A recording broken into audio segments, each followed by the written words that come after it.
আমি আরেকটা প্রশ্ন আপনাকে এখনই করতে চাই, সেটা হচ্ছে চীনের বাণিজ্য মন্ত্রী আসার কথা ঢাকা সফরে, এবং শতাধিক বিনিয়োগকারী নিয়ে আসবেন, সেটা চীনের রাষ্ট্রদূত কদিন আগে আমাদেরকে বলেছেন। ফলে একটা প্রশ্ন অনেকের, আপনি জানেন যে নানা কারণে এই অঞ্চল এবং গ্লোবালি নানা ধরনের শিফটিং হচ্ছে জিও পলিটিক্সে, আমরা মানে বাংলাদেশ অনেক বেশি চীনের দিকে ঝুঁকে পড়ছি কিনা, এবং সেইটার যে এক ধরনের ইমপ্লিকেশন হতে পারে সেইটাও আমরা মাথায় রাখছি কিনা বিনিয়োগ করার ক্ষেত্রে বা বিনিয়োগকারীদেরকে আকৃষ্ট করার ক্ষেত্রে।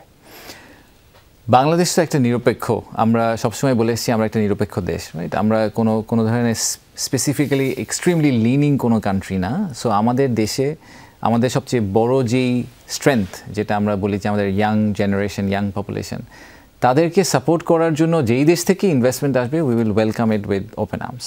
সেটা যদি চায়না থেকে আসে মোস্ট ওয়েলকাম, আমেরিকা থেকে আসলে মোস্ট ওয়েলকাম, যে কোনো দেশ থেকেই আসতে পারে।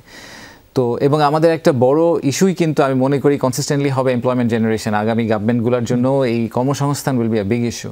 তো সেইটার ক্ষেত্রে যদি চাইনিজ ইনভেস্টররা এসে কর্মসংস্থান করতে পারেন, ফ্যান্টাস্টিক, আমার কোনো এটা নিয়ে ইস্যু নাই। আর একটা বড় ব্যাপার হচ্ছে যে দেখবেন আমরা যেটা করার চেষ্টা করছি সেটা হচ্ছে যে বিদেশ থেকে আমরা যেটাকে অনেক সময় বলি ইনভেস্টমেন্ট, বাট আসলে বিদেশ থেকে একটা লোন আসে, সেই লোনটা কিন্তু আবার দেশ থেকে বের হয়ে যায় ইকোনমি থেকে ইভেন্চুয়ালি। সো আমরা অনেক দিন ধরে দেখেছি যে চাইনিজ অনেক কোম্পানি এসেছে যারা কনস্ট্রাকশন কোম্পানি, তারা বাংলাদেশে একটা ব্রিজ করছে, চাইনিজ লোন দিয়ে আমরা ব্রিজ বানাচ্ছি, সেই ব্রিজ বানানোর টাকা আবার আমরা চাইনিজ কোম্পানিকে দিয়ে দিচ্ছি, তারা ইন্টারেস্ট সহ রিপেমেন্ট করছি।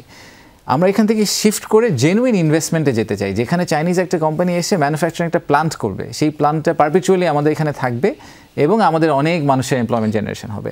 সো এই শিফটটা কিন্তু আপনি এবার হয়তো দেখতে পাবেন যে এই কমার্স মিনিস্টার যেই 100-র উপরে ব্যবসাকে নিয়ে আসার কথা বলছেন, তার মধ্যে কিন্তু কনস্ট্রাকশন কোম্পানির অ্যাসোসিয়েশনটা খুব ছোট হবে।